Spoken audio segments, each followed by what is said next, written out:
काज़मी और आप देख रहे हैं पॉइंट ऑफ व्यू। जैसे कि आप जानते ही हैं कि हम इसमें कोशिश करते हैं कि हम अपने डिफरेंट फील्ड से अपने मेहमानों को बुलाएं और उनकी बात सुने, क्योंकि हमारे यहाँ ये मैं कहूँगी इंडिया पाकिस्तान दोनों ही में एक थोड़ा सा ये प्रॉब्लम है कि हम लोग बोलते तो हैं लेकिन हम किसी को सुनने को तैयार नहीं है। लेकिन हम ये कोशिश करते हैं कि ख़ास तौर पे मैं भी और जो मेरे साथ दूसरे पाकिस्तानी पैनलिस्ट आते हैं, हम लोग ये कोशिश करते हैं कि हम सुने उस बात को, चाहे हमारा उनसे इख्तिलाफ ही सही उस बारे में, लेकिन हमें सुनना चाहिए। जैसा कि बहुत सारी चीज़ें जो हैं वो हमें बताई जाती हैं कि जी भारत हमारा दुश्मन है और चाइना हमारा दोस्त है। तो ना तो मुझे इंडिया हमारा दुश्मन लगता है और ना मुझे चाइना दोस्त लगता है, इसलिए कि ये सब चीज़ें जो है वो एक उस पे चलती हैं कि आपको किसी से कोई काम है, चाइना को हमसे काम है तो चाइना हमारा दोस्त है, और इंडिया से हमें कुछ फिलहाल काम कोई नहीं है, और हमने सिर्फ क्योंकि अमेरिका चाहता है कि वो, मेरे ख्याल से अमेरिका ये चाहता है कि वो अपने हथियार बेचे, इसलिए इंडिया पाकिस्तान दोनों में एक टेंशन बनी रहती है और दोनों कंट्रीज जो है वो अपने साथ ज्यादा बजट जो है वो डिफेंस में लगा देते हैं, चाहे वो हथियार ले रहे हो, चाहे वो अपनी आर्मी को दे रहे हो। जबकि बाकी सारी चीजें, चाहे वो हॉस्पिटल्स हो, स्कूल्स हो, या किसी भी तरह की और चीजें अपने लोगों पे जो लगाना चाहिए वो पैसा नहीं लग रहा। इसी तरह की बहुत सारी और बातें, और कुछ लोग ऐसे भी हैं जैसे कि आज हमारे साथ जो मेहमान हैं आरिफ अजाकिया साहब, आज उन्होंने हमें ज्वाइन किया है। बहुत शुक्रिया सर कि आपने शो ज्वाइन किया। Thank you very much. अस्सलाम वालेकुम एंड ईद मुबारक। आपको भी बहुत ईद मुबारक सर। हम आपसे सर ये भी पूछना चाहेंगे कि ठीक है, घर में जो लोग होते हैं उनकी आपस में कभी बात हो जाती है ऐसी, हमें नहीं अच्छी लग रही, तो उस बात को हम घर में ही हमें सुलझा लेना चाहिए, बजाय इसके कि हम जाके बाहर बताएं लोगों को कि हम इनसे नाराज हैं और इन्होंने ये किया। तो सबसे पहले आप मुझे बताइए कि क्यों आप नाराज हैं इतना पाकिस्तान से? अल्लाह ना करे कि मैं कभी अपने पाकिस्तान से नाराज हूं। मैं वो पाकिस्तानी हूं जिसने कल रिपब्लिक टीवी पे बैठ के पाकिस्तान जिंदाबाद का नारा लगाया। मैं हिंदुओं में बैठ के नारा लगाता हूं ना जब पाकिस्तान जिंदाबाद का, तो उनको अच्छा भी लगता है। उन्होंने मुझे कई मैसेजेस आए कल कि आरिफ साहब पहली बार हिंदुस्तान टीवी पे हमें पाकिस्तान जिंदाबाद सुन के बुरा नहीं लगा, क्योंकि आप जैसे पाकिस्तानियों की हम इज्जत करते हैं। बात दरअसल ये है कि सबसे पहले तो हमें उनको गैर समझना बंद करना होगा। जो हमें बचपन से पट्टी पढ़ाई गई है कि हिंदू आपका दुश्मन और इंडिया आपका दुश्मन, उसको रिविजिट करना होगा और हमें देखना होगा कि हमारी तो जड़ें उधर हैं। हम तो पैदा ही उधर से हुए हैं। हम जो खाना खाते हैं, बिरयानी, हलीम, निहारी, वो सब इंडियन फूड है, पाकिस्तानी नहीं है। हम जो कपड़े पहनते हैं, शलवार कमीज कुर्ता पजामा जो भी, वो भी इंडियन ड्रेसेस हैं। हम जो उर्दू जबान बात कर रहे हैं, जो सिंधी जबान, पंजाबी जबान, वो सब इंडियन जबान है। हमें क्यों बचपन से उनसे नफरत सिखाई जा रही है? फिर कहते हैं जी इसलिए कि इंडिया दुश्मन है। अरे साबित तो करें कि वो कब दुश्मन है इंडिया। 48 में किसने इन्वेजन किया था कश्मीर में? पाकिस्तान ने किया था कि इंडिया ने किया था? ट्राइबल इन्वेजन हुआ था फ्रॉम पाकिस्तान। 65 ऑपरेशन जिब्राल्टर किसने शुरू किया था जिसकी बुनियाद पे जंग हुई थी? 71 में हमने अपने मुल्क के लोगों को जेनोसाइड किया, तो उन्होंने फिर बंगालियों ने अपने ओरिजिन की तरफ गए और उन्होंने कहा भारत माता हमारी मदद करो, तुम हमारी मदरलैंड हो। तो इंसानियत बचाने के लिए इंडिया ने उधर फिर कूदे थे। तो दुश्मन हम बना रहे हैं, वो नहीं बना रहे। हमारी आम जनता को, हमारे आम आवाम को, मुझ जैसे आदमी को बचपन से किताबों में क्या पढ़ाया गया है? हमें पढ़ाया यह गया है कि अहमद शाह अब्दाली, नादिर शाह दुर्रानी, महमूद गजनवी हमारे हीरो हैं। जब वो हमलावर होते थे तो सिंध पंजाब को पहले रौंदते थे, यहां से सारी औरतों को बच्चों को गुलाम बना के ले जाते थे। वो हमारे हीरो हैं। और हमारे हीरो कौन नहीं है? राजा दाहिर, जिन्होंने आले बैत को पनाह दी थी। क्या आले बैत खाली शिया लोगों के लिए काबिल इज्जत है? क्या हमारे दिल में उनकी मोहब्बत नहीं है? राजा दाहिर ने, हिस्ट्री ने साबित किया है कि उसको पनाह दी थी, लेकिन हमें सिखाया जाता है कि वो काबिल नफरत है। और वो मोहम्मद बिन कासिम जिसने हमारी माओ बहनों को गुलाम बना के बगदाद तक लेके गया था, वो हमारा हीरो है। ये गलत तारीख हमें पढ़ाई जाती है। अब इसका एहतजाज, आपने कहा कि मैं घर की बात बाहर क्यों लेके गया, तो आप मुझे बताएं कि घर में रह के अहमद वकास गोराया, सलमान हैदर, कितनी मिसालें दूं जिन्होंने आवाज उठाई, उनके साथ क्या हुआ? आप अहमद वकास गोराया को एक फोन करके पूछें कि उनके साथ सुलूक क्या किया जाता था। मैं बयान नहीं कर सकता आपको वर्ड्स में। जब जिनीवा में हमारी मुलाकात हुई थी तो उन्होंने जब बताया कि किस तरह पहले कपड़े उतार दिए जाते थे, फिर जिसकी मर्जी आती थी डंडा लेके आता था, मारना शुरू कर देता था, खाना नहीं देते थे। और मैडम, मैं एमक्यूएम की तरफ से हूं, मुझे पता है 90 दिन के लिए एमक्यूएम के तमाम कारकुनों को लेके गया था। और ये सब चीजें फिर जो टॉर्चर और सेक्सुअल टॉर्चर होते हैं वो वीडियोग्राफी होती है, उसकी बुनियाद पे फिर वो हमेशा के लिए गुलाम बन जाता है या फिर मुल्क छोड़ के भाग जाता है। तो अब हम जैसे लोग जिनको जिंदगी में अल्लाह का शुक्र है कोई तकलीफ नहीं है, हमारे बच्चे तकरीबन बड़े हो गए हैं, बेटी यूनिवर्सिटी में यहाँ पढ़ रही है, बेटा कॉलेज में पढ़ रहा है, हम एक हजरत उमर के माशरे में रह रहे हैं जहाँ पे state takes responsibility of its children and its subjects. तो हम तो एक हजरत उमर के माशरे में बहुत खुश रह रहे हैं, लेकिन दिल में अब एक तड़प उठती है जब जॉब से आते हैं, कोई दोस्त नहीं, कोई कुछ नहीं, क्योंकि पाकिस्तानी दोस्त नहीं बनाते हमें। इंडियनों से अभी तक मेरा कोई ऐसा पर्सनल दोस्तियां नहीं है, खाली सोशल मीडिया की हद तक है। घर आते हैं तो फिर जब सोशल मीडिया पे मुल्क के हालात देखते हैं तो फिर दिल में तड़प उठती है कि यार आवाज तो उठाएं और कुछ नहीं तो। और फिर ग्लोबल विलेज है, फिर दुनिया पाकिस्तान पे प्रेशर डालती है जब ट्रेड एग्रीमेंट्स होते हैं, दूसरे होते हैं कि भाई ह्यूमन राइट्स तो आप रिस्टोर करें, जरा आम आदमी के सिविल लिबर्टीज को तो थोड़ा रिस्टोर करें, तो आपके साथ हम ये डील करेंगे, ये एड देंगे, ये लोन देंगे। तो ये जरूरी होता है आपके अपने माशरे में तब्दीली लाने के लिए आवाज उठाना, जो पाकिस्तान में बदकिस्मती से नहीं उठाने दी जा रही। जी फखर, आपको लग रहा है, आपने बात सुनी सर की, आपको लगता है कि आवाज नहीं उठाने दी जा रही? आरिफ साहब की बिल्कुल मैंने बात सुनी, और अक्सर मैं इनके ट्विटर पे इनकी ट्वीट्स वगैरह भी देखता रहता हूँ। बहुत सारी चीजों में मुझे मतलब मैं इनसे डिसएग्री करूंगा और बहुत सारी चीजें मैं इनसे एग्री करूंगा। ऐसा नहीं है कि इनकी सारी बातें गलत हैं, बिल्कुल सही है। बहुत दफा हुआ है एमक्यूएम का इन्होंने नाम लिया कि एमक्यूएम के साथ बड़ी ज्यादतियां हुई हैं, ठीक है हुई होंगी, लेकिन सर को ये भी पता होगा कि एमक्यूएम ने वहां पर जिस वक्त वली खान साहब हुआ करते थे, पश्तून और उनके दरमियान में भी एक बहुत बड़ी लड़ाई चली है, बहुत अरसा चली है। अल्हम्दुलिल्लाह उसके बाद हालात बेहतर हो गए और आपस में उनकी बहुत अच्छी दोस्तियां और उठना बैठना सारा कुछ फिर शुरू हुआ। लेकिन ये हुआ जिनकी वजह से भी हुआ, मैं उसकी बिल्कुल उसमें नहीं जाना चाहता। दूसरी बात आरिफ साहब ने की अवकाश गुराया साहब की, मैं बिल्कुल उनके ट्विटर को भी मैं फॉलो करता हूँ, मैं उनको देखता रहता हूँ।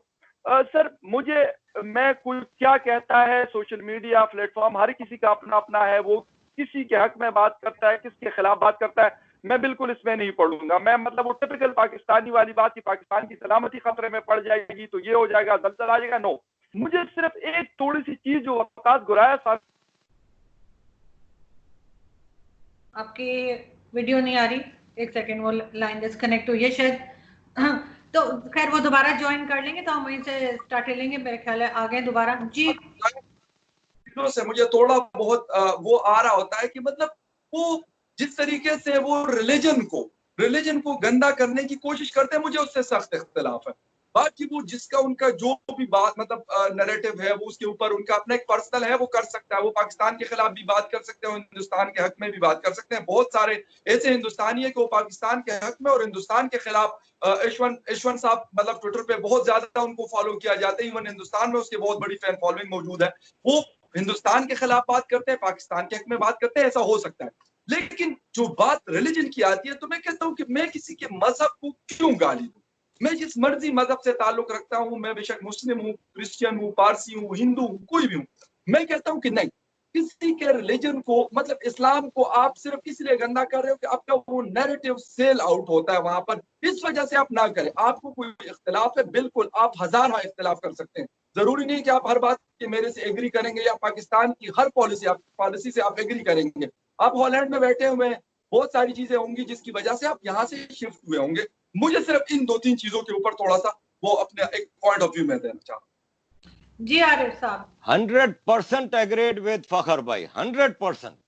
और देखें बात दरअसल ये है कि religion is a very personal sentiment और वेरी अटैच्ड आदमी होता है अपने रिलीजियस सेंटिमेंट से, तो don't touch it. It is आपकी जिम्मेदारी ये नहीं है कि आप दूसरों के मजहबी उसको वो करें या किसी के भी मजहब को गाली दें।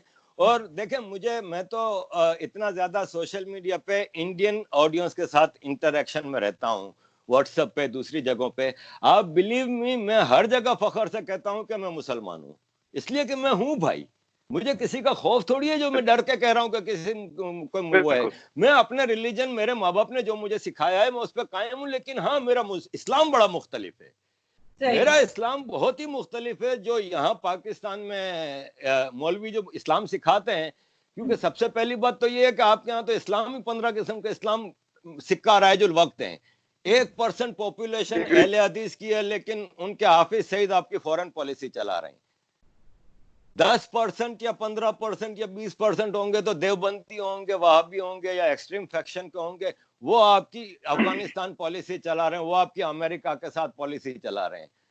अरे क्या हो रहा है? मैं कह रहा हूं कि फखर भाई ने 100% सही बात की कि आपको अहमद वकास गोरैया बहुत ही तल्ख हो गए हैं, इसलिए कि मैं जानता हूं ना, उनकी बेगम जब जिनीवा आई थी तो मैं वो केस लड़ने के लिए कि मेरे शौहर को उठा के ले गए, मैं तब से उनसे वाकिफ हूँ। फिर मेरी उनसे मुलाकातें हुई, मुझे पता है उनके साथ क्या हुआ है, उनकी फैमिलीज के साथ क्या हुआ है, उनके माँ बाप, उनके ससुर वगैरह के ऊपर भी केस हुए हैं, बहुत कुछ हुआ है। तो उनकी तलखी बहुत ज्यादा है, लेकिन डोंट टच रिलीजन। आप आर्मी को गाली देते हैं, कितनी भी गंदी गाली देते हैं, मुझे बुरा नहीं लगता, क्योंकि वो है इस काबिल। लेकिन आप मजहब को गाली देख के आप कम से कम 1 अरब आदमी का दिल दुखा रहे हैं, दैट्स नॉट फेयर। तो मैं कभी भी अपने मजहब को या किसी के मजहब को भी टच नहीं करता। आज सुबह मुझे व्हाट्सएप पे एक बहुत अच्छे हिंदू प्रोफेसर का आया कि सर यू आर काफिर, no doubt, because I think that you have become a काफिर। मैंने कहा कि who are you to ask me? मैंने कहा there is only one power who can ask me this and I will reply to that person, that power. तो मैं अपने मजहब पे, अपने मुल्क पे कभी शर्मिंदा नहीं हुआ। मैं शर्मिंदा हूं हमारे रूलर्स पे, जिन्होंने मुल्ला मिलिट्री अलायंस ने इस मुल्क और इस मजहब का बेड़ा गर्क करके रख दिया है। बिल्कुल सही। सर एक चीज मुझे बताइए कि अभी रिसेंटली, बल्कि कल हमने, मैं भी थी उसमें, इंडियन शो भी हमने जो ज्वाइन किया था, शाहिद आफरीदी से क्यों नाराज हैं आप? देखें, शाहिद आफरीदी से मैं कई वजूहत से नाराज हूँ, जिसमें एक तो क्रिकेट पाकिस्तानी की तरह मेरा मतलब जज्बा, मेरे को मतलब जुनून की हद तक है।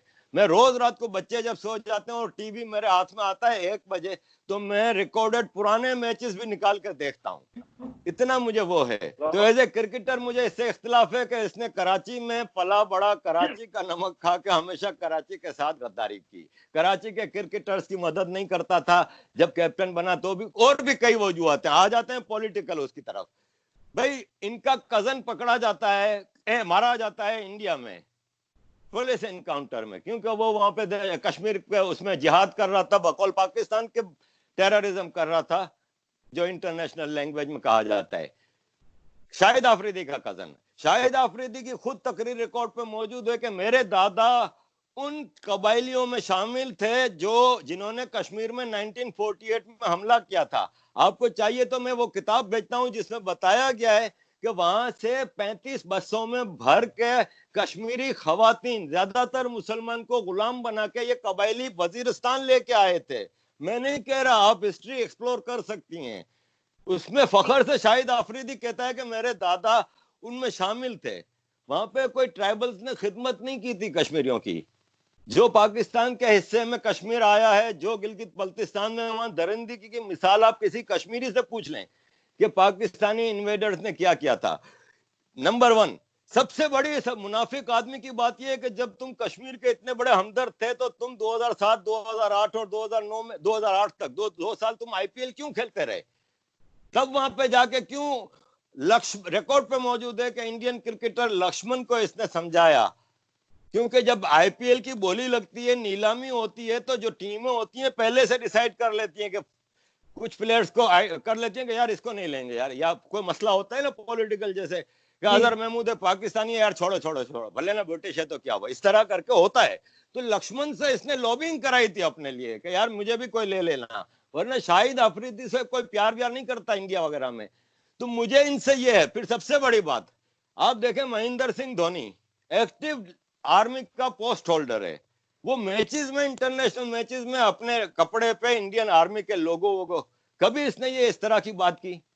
वहां पे तुम जाते हो मुजफ्फराबाद में आटा बांटने, चैरिटी करने, वहां पे खड़े होकर तुम मोदी को गाली दे रहे हो, वहां पे तुम्हारे साथ जो आर्मी के ऑफिसर खड़े थे वो गाली दें तो समझ में भी आता है। तुम पाकिस्तान के एम्बेसडर हो, तुम वहां हिंदू बनियो, तुम ये तुम वो, किसको कह रहे हो भाई? जब हम हिंदू बनिए को गाली देते हैं तो भूल जाते हैं कि मिलियंस ऑफ हिंदू और पाकिस्तानीज आल्सो, लेकिन हम मजे से कह देते हैं। लेकिन हमारे मजहब को कोई वो जरा टच भी कर दे तो हमारे जज्बात मजरू हो जाते हैं। या हिंदुओं के जज्बात नहीं होते क्या? ये हमने कभी नहीं सोचा। तो शाहिद आफरीदी की मुनाफकत से मुझे मसला है और किसी चीज से नहीं। जी फाकर, आपने बात सुनी शाहिद आफरीदी बिल्कुल आरिफ साहब, जी आरिफ साहब ने बात की, मतलब एक तो आईपीएल की इन्होंने बात की, बिल्कुल उन्होंने प्लेयर्स को पाकिस्तान से प्लेयर्स को उठाया था। मेरे ख्याल 2 सीजन में पाकिस्तानी प्लेयर्स खेले थे, शोएब अख्तर वगैरह और शाहिद आफरीदी, काफी सारे प्लेयर्स खेले थे, शोएब तनवीर। बिल्कुल सही है सर, अगर लेट सपोज वो नहीं खरीदना चाहते, जिस तरह भी उन्होंने बैन किया वो नहीं देते, किसी एक सिंगल पाकिस्तानी को भी नहीं देते, सिर्फ इमरान ताहिर जो है क्योंकि वो मतलब उसका उस्मान ख्वाजा ऑस्ट्रेलिया का है, बिल्कुल सर को क्या जाता है जी, बिल्कुल एग्जैक्टली, बिल्कुल उस्मान ख्वाजा जो ऑस्ट्रेलियन है, हालांकि वो बाय बर्थ जो है वो पाकिस्तानी कुछ उनमें से लोग हैं, वो ठीक है, मैं बिल्कुल उसकी बात को कर लेता हूँ। उसकी एक बात से मैं बिल्कुल इख्तिलाफ करता हूं कि ये हिंदू बनिया और मुंह में राम राम बगल में चूरी, मैं बिल्कुल इस बात को मैं हल्फन कहता हूं, मैं कहता हूं नहीं सर, बिल्कुल नहीं होना चाहिए। मैं जहां से अभी बात कर रहा हूं आपसे, मतलब ये खैबर पख्तूनख्वा का इलाका मर्दान, बहुत सारे हमारे हिंदू कम्युनिटी के लोग यहाँ पे बिजनेसेस करते हैं। पेशावर में मेरे बहुत अच्छे दोस्त है हिंदू कम्युनिटी से, सिख कम्युनिटी से, पारसी मेरे बड़े अच्छे दोस्त है इस्लामाबाद में। तो मैं कहता हूँ कि भाई नहीं, सबके दिलों को तकलीफ होती है। अगर मैं मिसाल के तौर पर मैं कहता हूँ कि मैं मुसलमान हूँ, अगर मुझे इस्लाम को कोई मतलब वैसे उसको घसीट के और उसको गंदा करता है, जो ओरिजिनल रिलीजन है वो बहुत ज्यादा मतलब पीसफुल एक रिलीजन है इस्लाम, इसी तरह हिंदू मत भी है, इसी तरह जो बाकी रिलीजन है वो पीस की वो देते हैं। अगर हिंदू मुसलमानों को इस वजह से सिर्फ उसके रिलीजन की वजह से गाली देता है, गलत है। अगर कोई मुसलमान हिंदू को उसके रिलीजन की वजह से गाली देता है तो गलत। उनकी पॉलिसी से इख्तिलाफ करे, मैं भी करता हूं, मैं मोदी जी के बहुत सारी चीजों से इख्तिलाफ करता हूं, मैं कहता हूं उनकी पॉलिसीज गलत है, लेकिन मैं उसके रिलीजन पे इसलिए बात नहीं करता, उसका मामला है, उसके भगवान उसके अल्लाह का मामला है, मुझे उसमें कोई कंसर्न मेरा है नहीं। आपने बात की कि मतलब शाहिद अफरीदी ने वहां पे खड़े होकर इस तरीके से बात की, तो मेरे ख्याल में बाकी जो मर्जी करते हैं, लेकिन ये वाले अल्फाज उनको इस्तेमाल नहीं करने चाहिए थे। बेशक डरपोक कह दिया मोदी को, ये कर दिया वो कर दिया, वो हम जनरली शायद यूज करते हैं, अल्फाज हम भी यूज करते हैं, वो लोग भी हमें प्रोग्रामों में यूज करते रहते हैं, अर्नब वगैरह और ये मेजर गौरव और सारे हम लोग आपस में मतलब वो करते रहते हैं। लेकिन ये वाली कहानी की बनिया और ये मेरे ख्याल में मतलब इट्स नॉट टॉलरेबल, नहीं करना चाहिए। एक मतलब एक जैसे कि पब्लिक फिगर है, दुनिया उनको जानती है, तो मेरे ख्याल में उससे फिर जहाँ जो हमारे तकरीबन 9 मिलियन हिंदू कम्युनिटी के लोग रहते हैं, तो यकीनन उनके दिलों को भी तकलीफ पहुंची। इंडिया में जो पहुंची होगी वो तो होगी, लेकिन हमारे पाकिस्तानी हिंदू भी यहाँ रहते। जी आरिफ साहब, आपने फकर की बात सुनी, लेकिन मुझे ये बताइए ना कि कराची, क्योंकि आप बहुत अरसा कराची भी रहे हैं और जैसे आपने बताया कि MQM से भी आपका ताल्लुक रहा है, तो कराची को मुझे पता नहीं बोलना चाहिए कि नहीं, लेकिन कराची को काफी हद तक खराब करने में, तबाह करने में MQM का बहुत हाथ रहा है, कहा जाता है। आप क्या कहेंगे? देखें, इसके लिए आपको मेरे साथ कोई 15 प्रोग्राम करने पड़ेंगे, ठीक है ना। मैं कराची मेरा वतन है, ठीक है ना। देखें, पाकिस्तान मेरा वतन जरूर है, लेकिन मैं जिंदगी में कभी पेशावर नहीं गया। मैं एक बार 12 साल की उम्र में कोयटा गया था 2 दिन के लिए, 2 बार लाहौर गया हूँ, वो भी शादी में। इस्लामाबाद भी जब भी जाते थे, किसी बच्चे का वीजा लगाना जाना है, किसी बच्चे का पासपोर्ट, फ्रेंच, हमारे पास फ्रेंच नेशनलिटी भी है, तो फ्रेंच पासपोर्ट, मेरा बेटा जब मैं नाजिम था तो पैदा हुआ कराची में, तो मैं फ्रेंच एम्बेसी में उसके फ्रेंच पासपोर्ट के लिए जाता था इस्लामाबाद। एक सेकंड आपकी बात, मैं भी सर कराची की पैदा हूँ और कराची से स्कूलिंग करके इस्लामाबाद शिफ्ट हुई हूँ, इसलिए मुझे कराची का ज्यादा दर्द होता है जब मैं देखती हूँ कराची की हालत। जी, तो कराची है ना, वो मेरा दिल है, ठीक है ना, क्योंकि मैं वहां पला बड़ा हूँ, वहां पैदा हुआ हूँ। अब्दुल सत्तार एदी के दवाखाने में मैं 1964 में मीठादार में पैदा हुआ हूँ। मैं पुराने कराची का रहने वाला हूँ, वहां पला बड़ा हूँ। मैं पाकिस्तान की ओरिजिन से हूँ, ठीक है। हम गुजरात से मूव करके आए थे जूनागढ़ से। मसला यह है कि कराची का, जैसे आपने कहा कि MQM, तो देखें MQM कराची की सबसे बड़ी पावर थी, आज भी है, लेकिन MQM भी जिम्मेदार है, लेकिन आप MQM ही नहीं। मैं आपको अगर इजाजत दें तो थोड़ा वाकया है एक, मैं सुनाना चाहूंगा। कराची के एक सियासतदान है पीपल्स पार्टी से, उन्होंने मुझे 2015 में लंदन में कांटेक्ट किया। उन्होंने कहा आपसे मिलना है आरिफ भाई। मैंने कहा कि जी। तो बोले हैरड्स है लंदन में, बड़ा स्टोर सेंट्रल लंदन में, वहां आ जाए। मैंने कहा अच्छा ठीक है, कल आ जाता हूँ। अगले दिन मैं गया ना हैरड्स, तो वो खड़े थे बाहर, मुझे सामने एक कैफे है कोने पे, वहां लेके गए। वहां पे एक सूटेड बूटेड आदमी बैठे थे, बोले ये खान साहब हैं, इस्लामाबाद से आए हैं, ये आपसे मिलना चाहते हैं। मैंने कहा जी फरमाइए। बोले वो देखें, हम चाहते हैं कि आप एक प्रेस कॉन्फ्रेंस करें जिसमें आप बताएं कि अल्ताफ हुसैन रॉ एजेंट है और पैसे लेता है, क्योंकि अब तो बात खुल चुकी है, फला आदमी ने ये इंटरव्यू स्कॉटलैंड यार्ड को दिया है और आप तो अंदर के आदमी रहे, आप इंटरनेशनल अफेयर्स देखते रहे 94 से एमक्यूएम के, तो आप ये बात करेंगे तो समझ में भी आएगी। तो मैंने कहा कि मैं तैयार हूं। मैंने कहा सिर्फ मुझे आप ये बता दें कि आप ये हमदर्दी अचानक आपको कराची वालों से कहां से पेश आई। मैंने कहा मैं आपके साथ वाकयात का ताना बाना बांधता हूँ, आइए बैठते हैं। मैंने कहा 88 में एमक्यूएम कराची में जीतती है सीटें, बेनजीर भुट्टो के साथ आपने गवर्नमेंट बनाई, एमक्यूएम जिंदाबाद, पाकिस्तान की बेहतरीन पार्टी। फिर 92 में आपने कहा कि जिन्नापुर के नक्शे निकले, इंडियन एजेंट है। मैंने कहा आपने पूरे शहर को तहस नहस कर दिया, आपने ऑपरेशन शुरू कर दिया, हजारों लोगों को मार दिया, तबाह कर दिया पूरे शहर को। मैंने कहा फिर आता है 97, आप कहते हैं कि नहीं एमक्यूएम तो वफादार है, नवाज शरीफ के साथ फिर हुकूमत बनती है, फिर ये खालिद मकबूल सिद्दीकी उस वक्त वजीर सनत बने थे 98 में। मैं कहा फिर हकीम सईद को मार देते हैं और फिर कहते हैं जी नहीं एमक्यूएम गद्दार, एमक्यूएम तो इंडियन एजेंट है। मैंने कहा फिर ऑपरेशन शुरू होता है, फिर मुशर्रफ साहब आते हैं, मुशर्रफ साहब को ना सिंध में कोई घास डाल रहा है, ना पंजाब में कहीं कोई मिल रही है, अब वो परेशान। उन्होंने कहा नहीं अल्ताफ हुसैन, जिसके बारे में मुशर्रफ साहब का खुद इंटरव्यू है कि मेरा बस चले तो अपने हाथ से मैं इस आदमी को गोली मारूं, उन्होंने अल्ताफ हुसैन के साथ एग्रीमेंट किया और फिर जो पावर दी एमक्यूएम को टोटली एम्पावर करके। मैंने कहा कि सर आज जो आप मुझसे प्रेस कॉन्फ्रेंस करवाने आए हैं, फिर आपने क्या किया कि एमक्यूएम में दरारें डालना शुरू की, वहां आपने लियारी गैंगवार से पावर उनको एम्पावर किया, मिर्जा के जरिए, जुल्फकार मिर्जा के जरिए कराची में एक जंग शुरू कर दी। अब जाहिर है मैं ये थोड़ी कहूंगा कि एमक्यूएम वालों ने कुछ नहीं किया, एक जंग थी, दोनों तरफ हथियार खुल्लम खुल्ला मिलता है कराची में, बनता नहीं है कराची में हथियार, और हजारों चेक पोस्टों से गुजर के कराची आता है और कौन बेचता है ये आपको भी पता है। तो मैंने कहा कि सर आप मुझे ये बताएं कि आप कराची के हमदर्द कहां से हुए? आज आप एमक्यूएम को गद्दार नहीं कह रहे, आप सिर्फ अल्ताफ हुसैन को गद्दार कह रहे हैं। मैंने कहा जिनको आप वफादार बन के फिर अपना नुमाइंदा बना के खालिद मकबूल, मुस्तफा कमाल, इशरत उल इबाद, जिसको भी लेके आ रहे हैं, फारूक सत्तार, मैं कहा जो कराची की खराबियां थी उस वक्त कराची में तो ये लोग बैठे हुए थे, अल्ताफ हुसैन तो लंदन में था। तो मैंने कहा अगर अल्ताफ हुसैन गलत है तो फिर ये सब भी तो पहले आप गलत साबित करवाएं ना। इनको तो आप हुकूमतों में लाके बिठाए हुए हैं, इनको तो रेंजर्स की गाड़ियों की प्रोटेक्शन में घूम रहे हैं मुस्तफा कमाल और सारे, जो कि परपिट्रेटर थे कराची में। जो खराबियां जिसकी आप बात कर रहे हैं कि कत्ले आम हो रहा था या एक्सटोर्शन हो रही थी, तो जो कल्प्रिट्स थे वो तो कराची में आज भी हुकूमत कर रहे हैं। तो मैंने कहा कि सर पहले आप मुझे ये बताएं कि आप तो मेरे शहर का हमदर्द नहीं, तो आप किस बुनियाद पे आए? मैं अपने अल्लाह की कसम खा के कहता हूं मुझे 1 लाख पाउंड तक की ऑफर हुई थी कि आप प्रेस कॉन्फ्रेंस करें। मैंने बटवा निकाल के दिखा दिया, मैंने कहा कि मैं रोज का यहाँ पे मजदूरी करता हूँ लंदन में, दिहाड़ीदार आदमी हूँ, मेरे जेब में 100 पाउंड नहीं है। मैं कहा नहीं चाहिए मुझे 1 लाख पाउंड, मुझे कन्विंस कर लें कि आप मेरे शहर के हमदर्द हैं।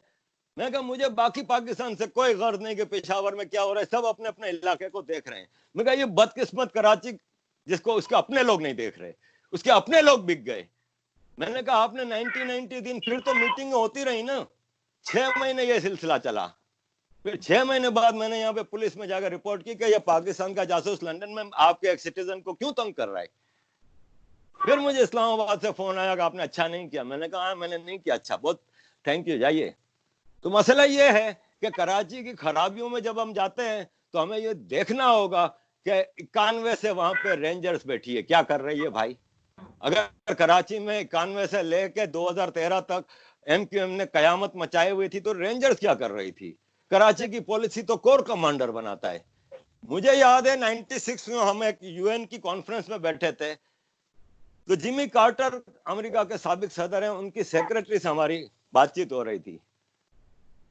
तो हमने उनसे ये सवाल किया था, तो उन्होंने हमें ये बताया था कि हमारे लिए आसान होता है आर्मी डिक्टेटर्स के साथ डील करना बजाय इसके कि अवामी नुमाइंदे से। तो हमने कहा कि भाई कराची के हम नुमाइंदे हैं। उस वक्त आपको याद होगा यूनिकोल और एक एक्सप्रेस वे बन रहा था कराची पोर्ट तक, और यूनिकोल एक टेक्सासन कंपनी थी, ऑयल कंपनी, उस जमाने की बात है। हमने कहा कराची हमारा है, आप पाइपलाइन ला रहे हो कराची को, आप हमें ऑन बोर्ड नहीं ले रहे।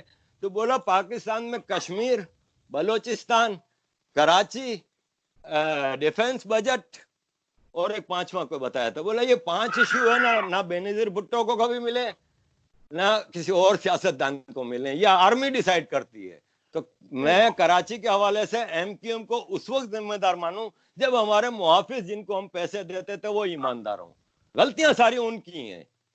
जी जी, अगर आपने बात की आप करेंगे। अच्छा जी आरिफ साहब ने बिल्कुल बात की, लेकिन MQM का एक बहुत बड़ा होल्ड रहा है कराची, ये कराची में रहे हैं, मेरे सीनियर है, मतलब विद ड्यू रिस्पेक्ट। लेकिन बात ये है कि इनका जो मतलब ये जो बात कर रहे हैं, हेलो जी जी आवाज आ रही है आपकी?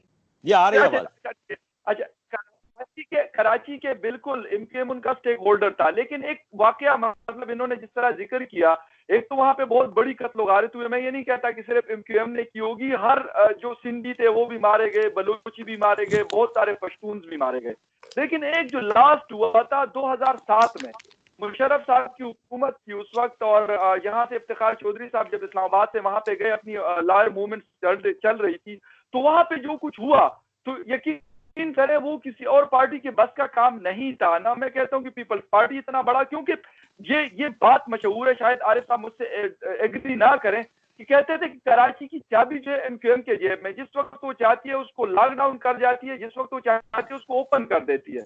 दूसरी बात इनकी मतलब इनके हवाले से ये मशहूर थी, अब ये खुद इसके ऊपर बात कर लेंगे, कि भत्ते की पर्चियां फेंकी जाती थी। अगर कोई ताजर भत्ते की मतलब पर्ची मिल जाए और वो पैसे ना दे तो दूसरे दिन वो उड़ा दिया जाता। तो ये चीजें हुई, लेकिन आज कराची में 2020 में ये चीजें कम हुई हैं। मैं रेंजर्स को बिल्कुल डिफेंड नहीं करता, मैं बल्कि कभी मिलिट्री की पॉलिसीज को डिफेंड नहीं करता, क्योंकि उससे हमें बड़े सारे नुकसान भी हुए हैं। बेशक जब हम 47 से शुरू करते और 2020 तक आते हैं तो बहुत सारे नुकसान हमें उठाने पड़े उन गलत पॉलिसियों की वजह से, क्योंकि मिलिट्री का जिस तरह इन्होंने कहा उनके पास पावर है बाहर, बहुत सारी चीजें, शायद ये 5 जिन्होंने गिनवा दी, मैं कहता हूँ शायद इसके अलावा भी बहुत सारी ऐसी चीजें हैं जहां पर उनका होल्ड है। शायद उस वक्त जिस वक्त की ये बात करें तो उस वक्त 5 चीजें थी, मैं कहता हूँ कि शायद ज्यादा चीजों पर उनका होल्ड है। हम हमारे एक डमी वजीर आजम बैठा होता है, एक मतलब जिसे कहते हैं डमी किस्म का हमारा इंटीरियर मिनिस्टर बैठा होता है, सीएम्स हमारे होते हैं, वहां के कोर कमांडर के सामने मतलब वो जिसे मैं कहूँ कि यार सजदारेज हो रहे होते हैं। तो ये सारी चीजें, लेकिन अगर MQM को हम ये कह दें कि यार MQM बिल्कुल जिसे कहते हैं दूध से धुली हुई एक है, तो मैं बिल्कुल इस बात से एग्री नहीं करूंगा। स्पेशली 2007 वाला वाकया, शायद इस पे कोई मतलब अपना वो दे पॉइंट ऑफ व्यू दे आरिफ साहब। जी आरिफ साहब जी देखें 2007 12 मई गुरु मंदिर कराची, जी सर, बिल्कुल चौक में काली कलर की सरकारी गाड़ी थी जिसपे MQM का झंडा लगा हुआ था। 12 मई से पहले जो 18 अप्रैल आई थी उस वक्त तक उस गाड़ी में मैं सफर करता था, क्योंकि उस इलाके का नाजिम मैं था। मैंने 18 अप्रैल 2007 को इस्तीफा दिया था। 12 मई वाले दिन में घर पे बैठे ये सारा तमाशा देख रहा था, और मैं देख रहा था कि मेरी गाड़ी, यानी मेरी सरकारी गाड़ी, मेरे बाप की गाड़ी नहीं थी, मेरी सरकारी गाड़ी उस वक्त वहां खड़ी है। मैं ये हैरान था कि एक जो बाद में पूरा सिनारियो ये दिया गया कि 12 मई MQM ने कराया था। मैं ये सोच में पड़ गया था कि कितनी बेवकूफ MQM है कि जिसके मिनिस्टर अपनी सरकारी गाड़ियों में कत्लेआम कर रहे थे, नंबर 1। नंबर 2, जो MQM की रैलीज थी उसमें खवातीन और बच्चे भी थे। कितने बेवकूफ थे MQM वाले जिन्होंने शहर में पूरा दंगा कराना था और अपने बीवी बच्चों को लेके निकले थे। आपको गुरु मंदिर पे आज टीवी के ऊपर फायरिंग की वीडियो याद होगी, क्योंकि वो हमारे जहनों पे नक्श है, जिसमें वो कौन है, तलत इकबाल चीख रहा था कि MQM के गुंडे मार रहे हैं ये वो। मैं ये हैरान था कि जो मोटरसाइकिल पे MQM का झंडा लगा के आदमी पनाह ले रहा है वो MQM का है जिसने साजिश की है, और जो फायरिंग कर रहे हैं वो बिल्डिंगों से MQM वालों के ऊपर, वो नजर नहीं आ रहे, वो छुप के कर रहे हैं। इसका मतलब वेल प्लान्ड और वेल चीजें थी। कहीं मैं नहीं कहूंगा कि MQM इसमें नहीं शामिल थी, MQM भी थी, लेकिन कैसे? ऐसे कि कराची में गन कल्चर थी, हर आदमी के पास बंदूक थी।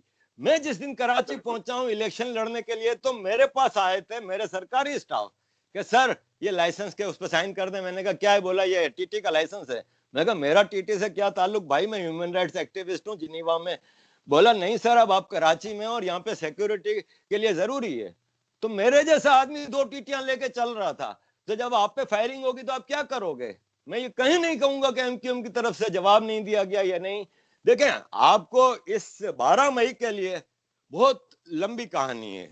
मुख्तसरन सिर्फ इतना बता दूं कि 2005-2006 में आईएसआई ने ये डिसाइड किया कि Pakistan is going in wrong direction. क्यों? कि पाकिस्तान का सदर मुहाजिर, पाकिस्तान का चीफ ऑफ आर्मी मुहाजिर, पाकिस्तान का प्राइम मिनिस्टर मुहाजिर, पाकिस्तान के सोने की लंका सिंध का governor carrying more powers than chief minister मुहाजिर, बलोचिस्तान बाबर गौरी मुहाजिर was looking everything in Balochistan. जिस सीपैक को आज आप वो कर रहे हैं वो उस जमाने में मुशर्रफ में के जमाने में ग्वादर और वो coastal highways Babar Ghauri was ruling Balochistan. No doubt, हर तरफ मुहाजिर। कराची आपको अच्छी तरह पता है, कराची आरजू साहिबा, कराची 2005 में किस तरह तेजी से डेवलप हो रहा था जब हम लोग नाजिम बन के गए थे। उस वक्त आईएसआई ने रियलाइज किया कि फिर पंजाबी क्या करेगा, चने बेचेगा, जब सारी चीजें मुहाजिरों ने करनी है। साजिशें शुरू हुई थी, जजीज मूवमेंट, फिर ये जो 2008 इंडिया के साथ कितने अच्छे ताल्लुकात हो गए थे, क्रिकेटर आ जा रहे थे, गाने गा रहे थे, फिल्में बन रही थी, सब। Army never like civilian contact between Indians and Pakistani. 2008 का बॉम्बई का कराया गया 26/11, ये सब चीजें मुशर्रफ के दौर में आईएसआई कराती रही है। 12 मई वो आईएसआई प्लॉट। एमक्यूएम को ये कहा गया था, मैं तो था ना उस वक्त जब ये सब डिस्कशन में था, एमक्यूएम को यह कहा गया था कि जब चीफ जस्टिस पॉलिटिकल हो गया है और पॉलिटिकल पार्टीज के जिम्मेदार उसको अपने उसमें कराची में रैली निकालने के लिए ला रहे हैं, एक चीफ जस्टिस का काम नहीं रैली निकालना, पॉलिटिकल पार्टीज का काम है। हमने भी रैली निकाली थी, हमने जो फायरिंग हुई है उसका जवाब दिया है। ना उसमें तो हटाया गया था, मैं कल्प्रिट कहता हूं, ना मैं उसमें पीटीआई को कहता हूं, ना मैं एमक्यूएम को कहता हूं, ये करवाई गई है जैसे बलवे कराते हैं हम फिल्मों में देखते हैं। इसके बाद सबके पास हथियार था, जिसके हाथ में जो लगा वो मार दिया। मैं फखर आपकी तरफ आती, लेकिन उससे पहले मैं एक चीज कहना चाहूंगी। मेरे पास वो भत्ते की पर्चियों वाला भी है, इसलिए मैं, अगर आप इस टॉपिक पे वो करना चाहते हो तो भत्ते की पर्चियों का भी जवाब दे दूं ना। बिल्कुल सर, क्यों नहीं। देखिए मैं आपको बताती हूँ सर, एक तो 72 साल के बाद भी आप लोगों ने उर्दू स्पीकिंग्स को, जिसे कहते हैं ना हिंदी जबान में, अछूत बना दिया है कि अभी तक हम मुहाजिर क्यों कहलाते हैं, क्यों हमें बार बार मुहाजिर कहा जाता है, जब हमें हमारे करा गए थे। और दूसरी बात भत्ते की, बिल्कुल मेरे भाई के दोस्त हैं, उनकी कार शोरूम है, वो कहते हैं एक नहीं 4 लोग आते हैं, कोई एमक्यूएम इससे, कोई एमक्यूएम वो, कोई एमक्यूएम, डिफरेंट एमक्यूएम के नाम है, वो बेचारे सबको भत्ता देते हैं। और बल्कि मैं उस दिन शायद कोई जिक्र भी हो रहा था फकर, जो मैं आपको बता रही थी कि उनके फादर का, कि वो पर्ची लिख के वो कहते हैं पर्ची लाओ डाकुओं से, तो वो मैंने आपको शायद किस्सा सुनाया था कि वो बेचारे सीधे साधे आदमी थे, जैसे मेमन होते हैं, तो उनको पर्ची लेके कोई जाता था तो पेमेंट देते थे। तो ये जरा लाइटर नोट में मैंने कहीं भी बता दूं, तो वो डाकू, वो जो डाकू गए, भत्ता वाले गए उनके पास, तो उनके फादर से पैसे लेने, तो वो कहने लगे कि पर्ची लेकर आओ, तो वो कह रहे भाई ये पर्ची ले वाले नहीं है, इनको दे दो जो मांग रहे। तो वो एमक्यूएम ने इस तरह से भी लोगों को किया है। सबसे बड़ी शिकायत जो मुझे है कि मैं क्यों मुहाजिर कहलाती हूँ, मुझे अभी भी क्यों लोग ये कहते हैं कि क्या मुहाजिर है, सिर्फ इसलिए कि मैं उर्दू स्पीकिंग हूँ, सिर्फ इसलिए कि मेरे पेरेंट्स इंडिया से आए थे, हम आज भी पाकिस्तानी नहीं कहलाते। एक छोटी सी चीज मैं भी आरिफ साहब से पूछ लूं, मुहाजिर हमारे, क्योंकि खैबर पुख्तनख्वा में सबसे ज्यादा अफगानी रहते हैं, 3.5 मिलियन, ठीक है, वो भी अब यहाँ के तकरीबन बहुत सारे सिटीजन और वो बन चुके हैं, तो वो उनको यहाँ पे मुहाजिर कहा जाता है।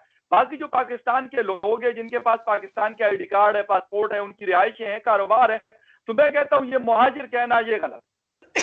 अच्छा, मैं इसका सिंपल सा मेरे पास जवाब है। इसका जवाब यह है कि हम मेमन हैं। बचपन में जब हमारे मीठादर में मेमन कम्युनिटी में रहते थे, हम मेमन पड़ोसी थे, सारे मेमन थे। एक सामने घर था दिल्ली वालों का, तो मुझे, हम छोटे छोटे थे तो हमें कहा जाता था कि वो हिंदुस्तानियों का घर है, ठीक है। तो इंडिया से जो मुख्तलिफ इलाकों से जो हिजरत करके लोग आए थे, सबको अलग अलग नाम दिए गए थे। कहानी यहाँ शुरू होती है मेरे लिए कि मैट्रिक करने के बाद जब मैं गवर्नमेंट कॉमर्स कॉलेज में दाखिला लेने गया अपने दोस्त के साथ, अब्दुल्ला के साथ। अब्दुल्ला मुल्तान से था, मुल्तान से अब्दुल्ला था, उसकी 47% आई थी मैट्रिक में, मेरी आई थी 56%। गवर्नमेंट कॉमर्स कॉलेज में जब मैं गया तो मुझे कहा कि डोमिसाइल लाओ। अब एक मैट्रिक पास बच्चा पाकिस्तानी, नाराए तकबीर अल्लाह अकबर के जज्बे से सरशार, वो पूछता है कि हाँ भाई डोमिसाइल, उसने कहा भाई कहाँ पैदा हुए, मैंने कहा जी कराची में। बोला आपके माँ बाप कहाँ पैदा हुए थे? मैंने कहा वो इंडिया में। अच्छा हिंदुस्तानी हो? मैंने कहा नहीं भाई मेमन हूँ, हिंदुस्तानी हमारे घर के सामने रहते हैं, हम मेमन हैं। बोला नहीं आप इंडियन हो? मैंने कहा नहीं भाई पाकिस्तानी हूँ, कराची में हैदी साहब के दवाखाने में पैदा हुआ हूँ। ओके, मेरे को चपड़ासी साइड पे ले गया। बोला भाई डोमिसाइल का मतलब यह है कि तुम्हें डोमिसाइल सर्टिफिकेट देनी होगी, फिर पीआरसी होती थी, परमानेंट रेसिडेंस सर्टिफिकेट, साबित करना होगा। तो मैंने कहा ये सब क्यों मुझे साबित करना है? बोला इसलिए कि कराची का कोटा है। मैंने कहा ये क्या होता है? बोला कराची के कॉलेज में कराची वाले सिर्फ 60% ऑफ जिसकी है वो जा सकते हैं, और अंदरून सिंध या पंजाब का आपके पास डोमिसाइल है तो 45% पे भी दाखिला मिल जाएगा। मैंने कहा मेरे शहर में मुझे दाखिले के लिए 60% तो बाहर वाला, मेरे लिए वो बाहर वाले थे। मैं कहा बाहर वाले को आप 45%? बोले तुम्हारी समझ में ये नहीं आएगी। तो वाकई उस वक्त समझ में नहीं आई, मुल्क से निकले तो पता चला कि हम मुहाजिर हैं।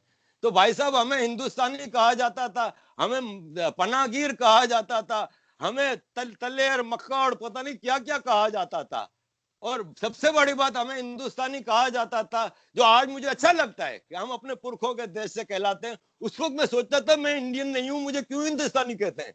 तो फिर हमने अपने लिए मुहाजिर सिलेक्ट किया, क्योंकि 51 के जो पाकिस्तान के सेंसस हुए थे उसमें सिंधी, बलोच, पख्तून और पंजाबी और मुहाजिर था, 5 पंजाब। आप अगर पॉपुलेशन सेंसस 1951 61, हमें मुहाजिर ऑफिशियल डॉक्यूमेंट्स में भी लिखा गया। फिर हमने कहा ये तो एक मुकद्दस लफ्ज है, तो ये एमक्यूएम ने अडॉप्ट किया ना मुहाजिर, तो मुख्तलिफ जो चॉइस थी उसमें बताएं हम क्या लेते, मक्कड़ लेते, पनागिर लेते, हिंदुस्तानी लेते, हमने फिर मुहाजिर लिया।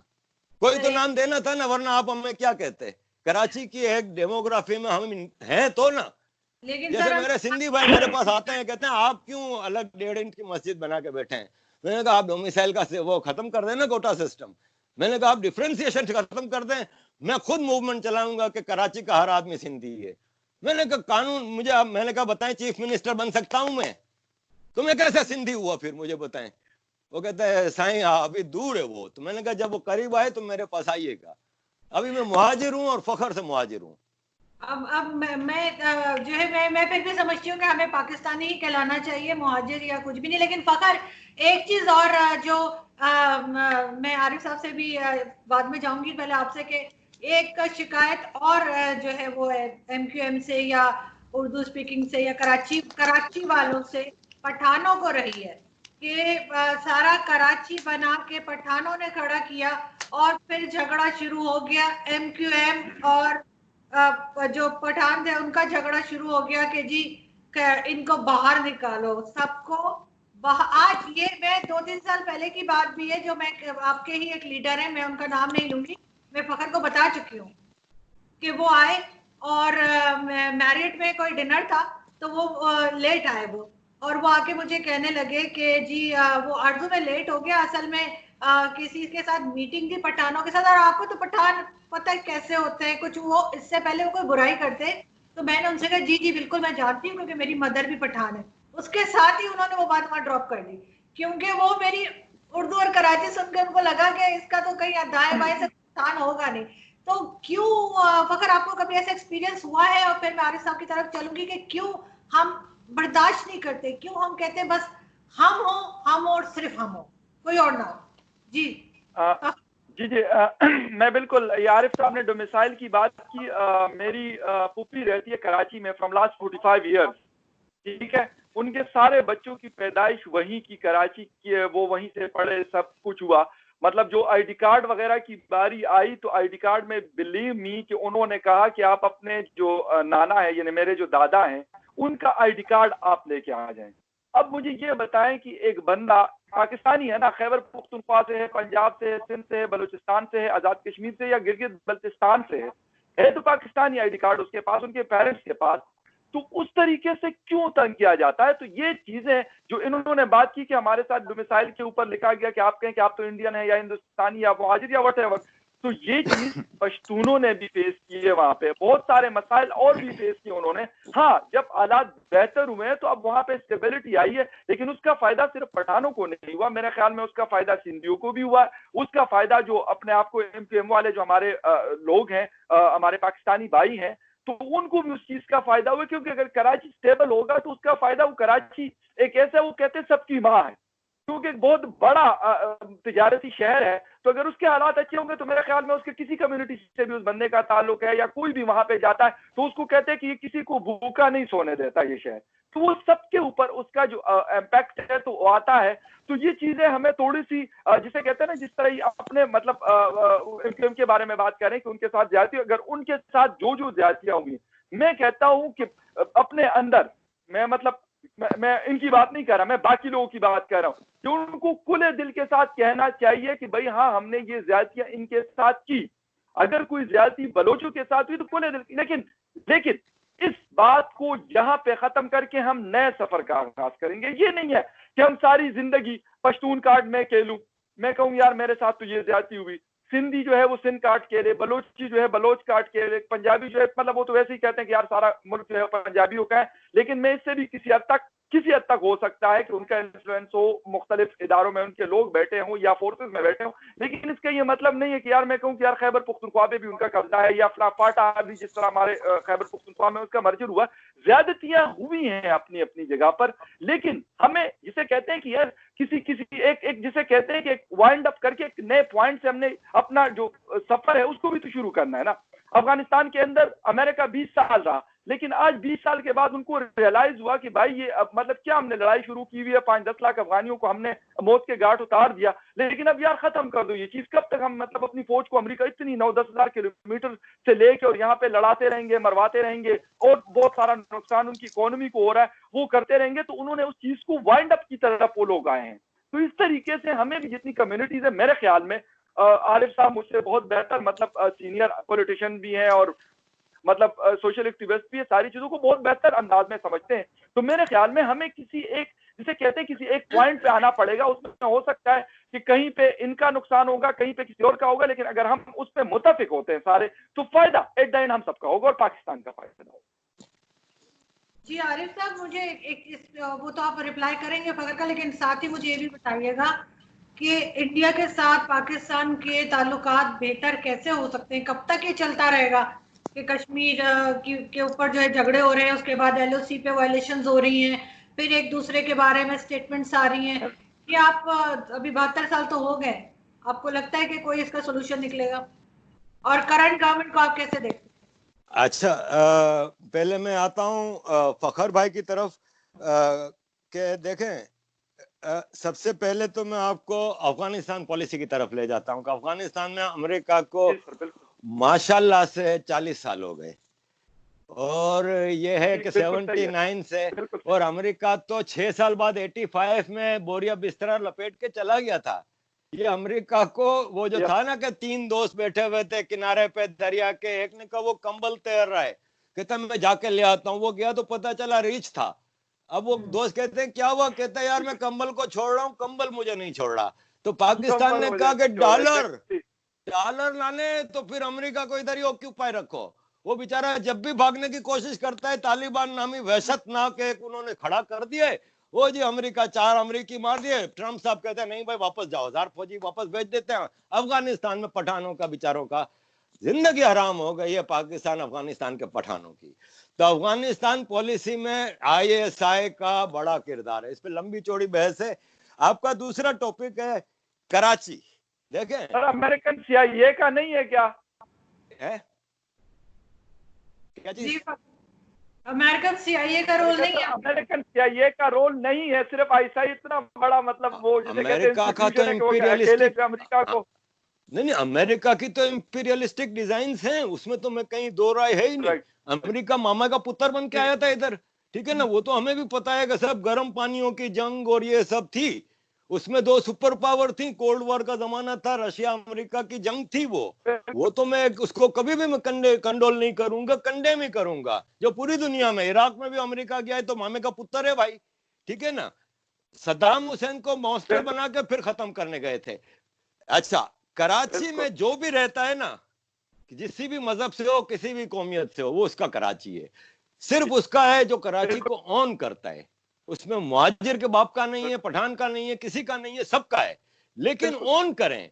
मैं एक फ्रेंच सिटीजन बेल्जियम में रहता रहा 20 साल, अब 8 साल से लंदन में रह रहा हूं। मुझे किसी ने नहीं कहा कि तुम इधर नहीं रह सकते।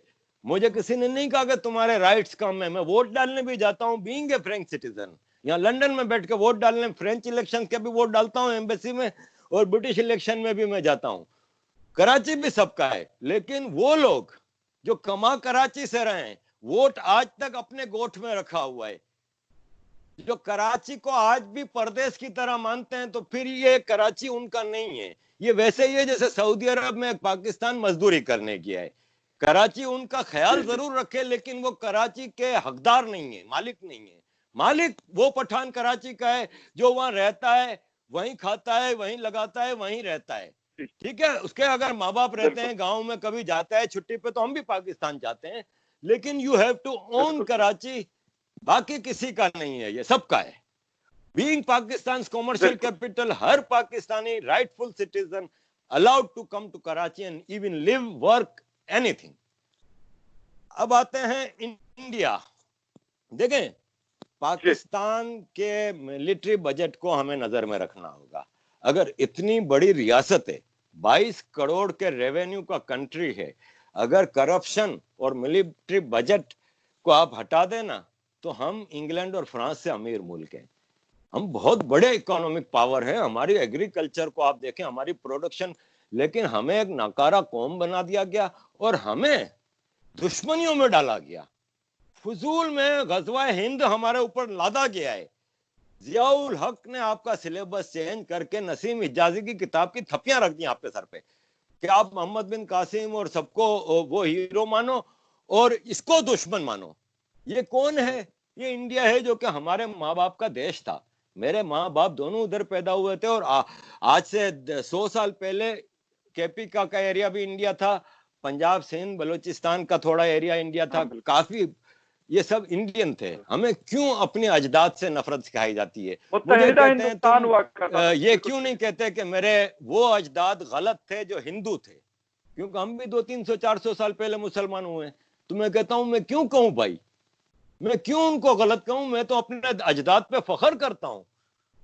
तो मैंने कहा ना भाई ना, ये मेरे से नहीं होगा, ना मैं हिंदू से नफरत करूंगा, ना मैं इंडिया से नफरत करूंगा।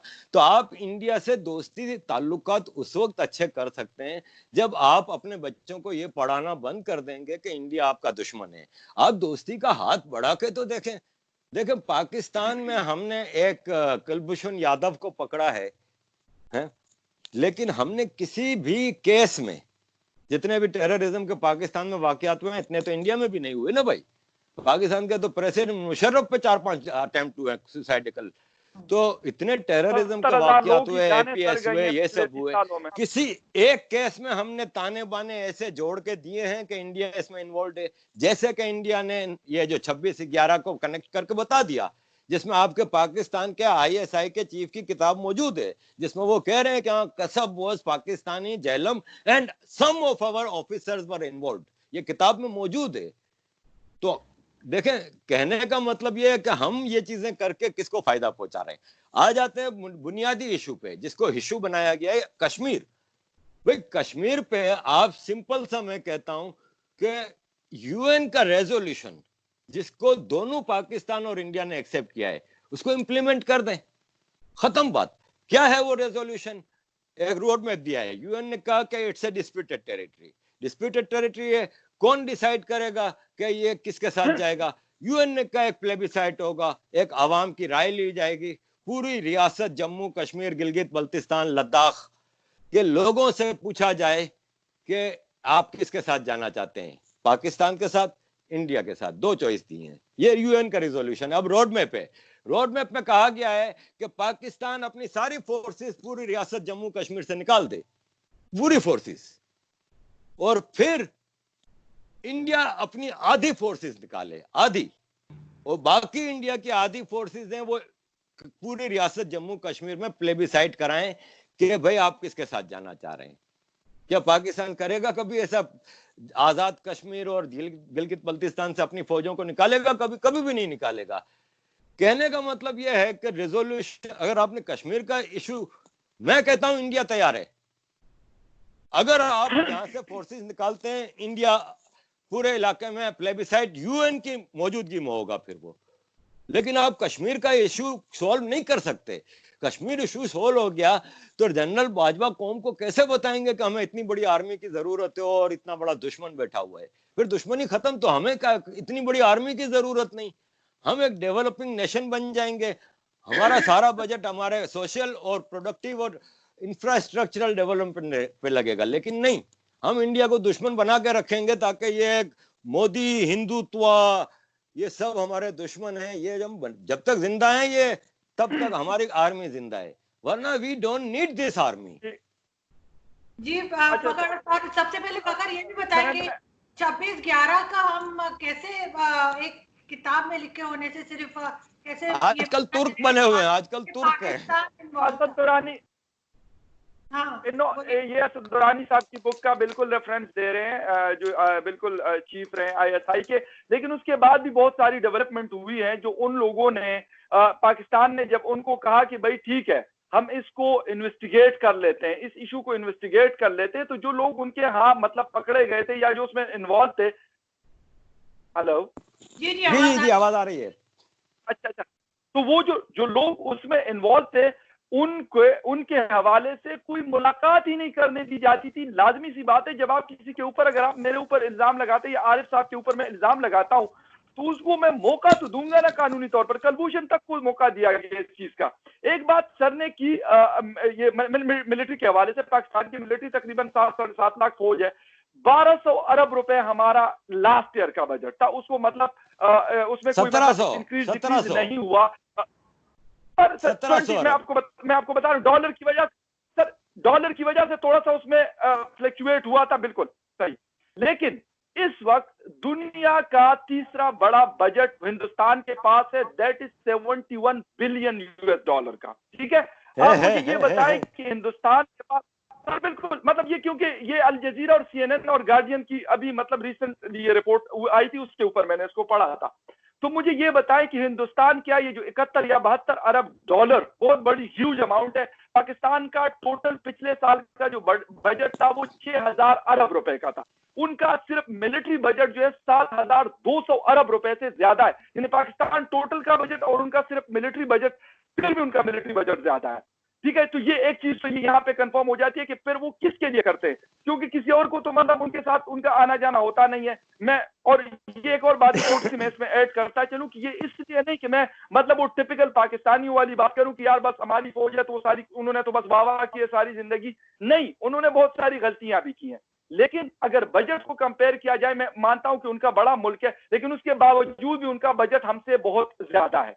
दूसरी, उनकी फोर्सेस सिर्फ कश्मीर के अंदर 7-8 लाख फौज उन्होंने लगाई हुई है। सर कहते हैं कि आप उसके ऊपर जो UN रेजोल्यूशन ने अक्टूबर 1948 की, उसके ऊपर उसी तरीके से मनवान अमल किया जाए, बहुत अच्छा है। पाकिस्तान ने इसके ऊपर बात भी की और अब फिर भी कहता है कि अगर हिंदुस्तान राजी, हिंदुस्तान किसी सूरत इस बात पे राजी नहीं है कि जो वहां पे कश्मीरी है, जिसको हम इंडियन ऑक्युपाइड कश्मीर कहते हैं, हमारे वाले को पाकिस्तान ऑक्युपाइड कश्मीर कहते हैं, वो लोग अगर हिंदुस्तान के साथ वो रहना चाहते तो 72 साल से उनकी फ्रीडम मूवमेंट ना चल रही होती। तो इसलिए इंडिया तो इस चीज के ऊपर राजी नहीं है, इसलिए उन्होंने 370 और 35A को हटाया, उसके स्पेशल स्टेटस को इसलिए खत्म किया।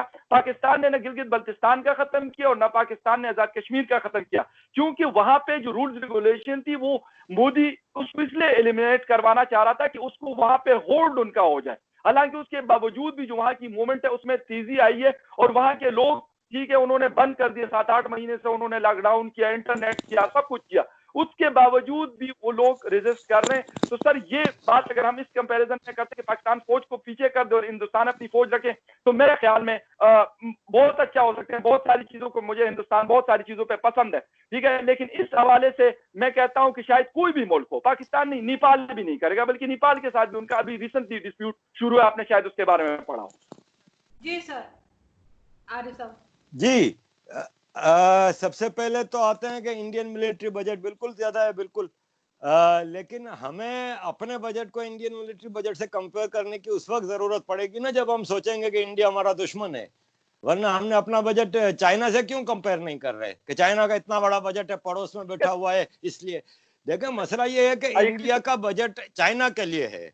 चाइना का इंडिया से एक बहुत बड़ा मसला चल रहा है, एक बहुत बड़ी लॉन्ग बॉर्डर है जो इनकी ऊपर जो स्टेट्स है नॉर्थ ईस्टर्न, वहां पे इस वक्त भी स्टैंड ऑफ है और लद्दाख के करीब तो इंडिया आर्मी और चाइना की आर्मी आमने सामने खड़ी है। चाइना ने कल रात 100 टेंट लगाए हैं उधर बॉर्डर के ऊपर और बड़ी मिलिट्री जमा हो रही है। तो इंडिया का चाइना के साथ कई इश्यूज पे मसला चल रहा है, नेपाल के माउंट एवरेस्ट का इशू है, कई चीजें हैं। तो हमें ये नहीं देखना है कि इंडिया वो सारी मिलिट्री प्रिपरेशन पाकिस्तान के लिए कर रहा है। नंबर 1, जिस दिन हम ये अपने दिल में रख लेंगे ना कि इंडियन हमारा दोस्त है और इंडियन ये दिल में रख लेगा कि पाकिस्तान इनका दोस्त है, तो फिर हमें ऐसे मसला नहीं कि इंडिया इतनी बड़ी आर्मी रखता है तो वो हमें डर नहीं होना चाहिए कि हमारे लिए रख रहा है। जैसे बांग्लादेश को डर नहीं है कि इंडिया ने इतनी बड़ी आर्मी क्यों रखी है। भाई बांग्लादेश भी तो शुरू हो जाए ना कि हम भी अपना मिलिट्री बजट को इतना बड़ा ले जाते हैं और वो करेंगे। इंडिया कर रहा है, गलत कर रहा है, सही कर रहा है, मैं इंडियन डिफेंड नहीं करूंगा, वो उनका मसला है। लेकिन मैं जहां तक मेरी डिस्कशन होती थी, क्योंकि मैं हमेशा से दुनिया की हर फौज के खिलाफ हूं, खाली पाकिस्तान की फौज के खिलाफ नहीं हूं। मैं मेमन बच्चा हूं, मैं सिर्फ अमन को पसंद करता हूं। तो मसला यह है कि इंडियन आर्मी से के लिए भी मैंने 1-2 जगह डिस्कशन हो रही थी, तो ये बात की कि भाई क्यों इतना बड़ा बजट रखा है, आप आम जनता पे पैसा क्यों नहीं लगाते। तो उनके पास ये रीजन है कि हमारे पास चाइना इतना बड़ा दुश्मन है। दूसरी बात यह है कि आर्टिकल 370 जब एब्रोगेशन हुआ था तो मैंने इसको सपोर्ट किया था। अब आप कहेंगे कि मैं कैसे सपोर्ट करता हूं, तो मैं ऐसे सपोर्ट करता हूं कि यूएन का रेजोल्यूशन है, वो इंडिया इतने अरसे से कह रहा है कि इंप्लीमेंट करें, नहीं कर रहा ना भाई। 70 साल गुजर गए तो अब इंडिया ने कहा कि उस कश्मीर में हमें डेवलपमेंट भी करनी है। उन्होंने एब्रोगेशन कर लिया। अब वहां पे अंबानी साहब भी इन्वेस्टमेंट कर रहे हैं, बड़े बड़े नेटवर्क आ रहे हैं इन्वेस्टमेंट के लिए। इसका ये कहीं मतलब नहीं होता कि डेमोग्राफी चेंज होगी। अगर अंबानी साहब वहां पे रिजॉर्ट्स का वो पूरा लगाएंगे तो एम्प्लॉय सारे लोकल होंगे, तो इससे डेमोग्राफी चेंज नहीं होती, हाँ इकोनॉमी बेहतर होती है। फिर आपको ये देखना होगा कि इंडियन पार्ट ऑफ कश्मीर में जो इंडिया का हाथ में है, जम्मू कश्मीर लद्दाख, वहां पे 6 एयरपोर्ट हैं। आपके पाकिस्तान के आजाद कश्मीर गिलगित बल्तिस्तान में कितने एयरपोर्ट हैं, जरा कोई मुझे गिनवा दे। कितनी यूनिवर्सिटियां हैं आजाद कश्मीर में आपके? वहां पे यूनिवर्सिटियां हैं, एक नहीं कई हैं, मेडिकल कॉलेजेस हैं, वहां पे हाईवेज हैं। दुनिया का हाईएस्ट एल्टीट्यूड वाला हाईवे अभी लद्दाख में बना है। आपने गिलगित बल्तिस्तान में आधा साल तो सड़क बंद रहती है क्योंकि वो लैंड स्लाइडिंग होती है और ग्लेशियर टूटते हैं और ये होता है वो होता है। आपके यहाँ तो कोई इंफ्रास्ट्रक्चर नहीं है। मैं इस्लामाबाद से मुजफ्फराबाद गया हूँ बाय रोड, मुझे पता है कैसा रोड है, कोई हाईवे नहीं है, कोई कुछ नहीं है। तो माजरत के साथ हम कश्मीर को सिर्फ यूज कर रहे हैं। और इंडिया में कश्मीर में जो हमारे पाकिस्तान में हवा फैलाया गया है ना कि बिल्कुल सिविल लिबर्टीज नहीं है, ऐसा कुछ नहीं है। कश्मीर में जो अभी एक ईरानी लीडर को अमेरिका ने मारा था अफगानिस्तान में या कहीं इराक में कहीं, उसके प्रोटेस्ट में 25,000 कश्मीरी खाली श्रीनगर और इसके इर्द गिर्द में जमा हो गए थे। तो अगर वहां पे सिविल लिबर्टीज नहीं, पूरा रमजान वहां पे लोगों ने, लॉकडाउन है ठीक है, लॉकडाउन की पाबंदियां हैं, सिर्फ 13 लोग हैं जो कैद हैं, जिसमें महबूबा मुफ्ती शामिल है। 13 लोग हैं जो कैद हैं, बाकी सब खुला हुआ है। वहां पे रोज पुलिस इनकाउंटर हो रहे हैं, इतना इन्फिल्ट्रेशन हो रहा है। 7 लाख फौज रखनी पड़ रही है इनको, इसलिए कि पाकिस्तान में यहां से इन्फिल्ट्रेशन होती है। इसका मैं सबूत दे देता हूं आपको, सिंपल सा। इंडिया में अभी 8 मारे गए टेररिस्ट, पाकिस्तान में इस्लामाबाद में खड़े होकर सलाउद्दीन तकरीर कर रहा है, वीडियो चाहिए तो आपको भेज देता हूं, जिसमें कह रहा है कि हमारे 8 मुजाहिदीन ने शहादत हासिल की है, दुश्मनों ने इनको उधर मार दिया कश्मीर में। एक्सेप्ट कर रहा है और आपका लॉ उसको इजाजत दे रहा है कि वो खड़ा होकर इस्लामाबाद में तकरीर में एक्सेप्ट कर रहा है कि वो जो टेररिस्ट थे, और they were Pakistanis, they were not Indian, Jammu Kashmir के लोग नहीं थे वो जो मारे गए थे, वो इधर से गए थे पीओके में, पीओके से पाकिस्तानी पासपोर्ट होल्डर थे वो। उन लोगों को मारने के ऊपर शहादत का दर्जा दे रहा है और उनके लिए फातिहा खानी करा रहा है, कह रहा है हमारे हैं। किस लोग के तहत तुम पाकिस्तान में घूम रहे हो? आप दाऊद इब्राहिम को रख के बैठे हुए हो, आप इंडिया के वो खालिस्तान के जो जितने लीडर हैं उनको रख के बैठे हुए हो। आप क्या नेक नियत की बात करेंगे? मुझे एक तो पाकिस्तानी दुश्मन बता दें जिसको इंडिया ने पनाह दी हो। बरामदा बुगटी ने मांगी, मना कर दिया उन्होंने। आपको तो इंडिया का कोई नत्थू खेरा मिलता है, आप उठा कर ले आते हो पाकिस्तान में, उसको प्रोटोकॉल में रख के सारे काम करा रहे हो। दिस वे आप you can not finish this enmity. लेकिन अगर आजाद कश्मीर में एयरपोर्ट्स भी हैं 2 और यूनिवर्सिटीज और मेडिकल कॉलेज, वो सब कुछ मौजूद है, फिर क्यों ये इंप्रेशन है? जी फखर। नहीं, आवाज नहीं आ रही। मुजफ्फराबाद में सिर्फ, अच्छा, मुजफ्फराबाद में बिल्कुल मुजफ्फराबाद मेडिकल कॉलेज मौजूद है कश्मीर का। उसके अलावा मैं इनको यूनिवर्सिटीज गिनवा लेता हूं। Mirpur university of science and technology. Sir आवाज आ रही है आपको? हेलो, मुझे आवाज आ रही है। आरिफ साहब आपको आवाज आ रही है? अब मेरा कुछ आवाज में मसला हो रहा है, मेरे को आवाज नहीं आ रही। जी, आपको आवाज आ रही है मेरी सर? आप आ रही अब आ रही है। ठीक है, अब आ रही है। अब ओके सर, ओके। मैं इनको गिनवा लेता हूँ। अब अगर आपकी जो है वो फ्रीज हुआ है फ्रेम, अगर आपका फ्रेम फ्रीज हुआ है, 1 मिनट, ये मुझे मेरे ख्याल दोबारा ये वाला क्वेश्चन करना। पकड़ आपका फ्रीज हुआ है फ्रेम, आप दोबारा कनेक्ट करें। 1 सेकंड सर, ये दोबारा कनेक्ट करते हैं। जी जी जी।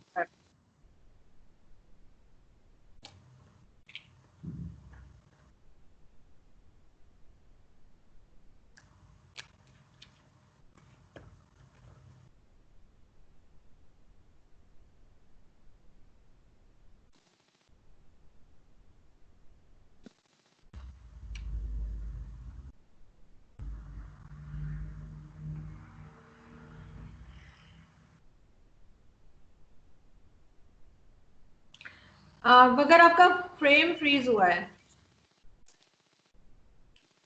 हाँ ठीक है, ओके।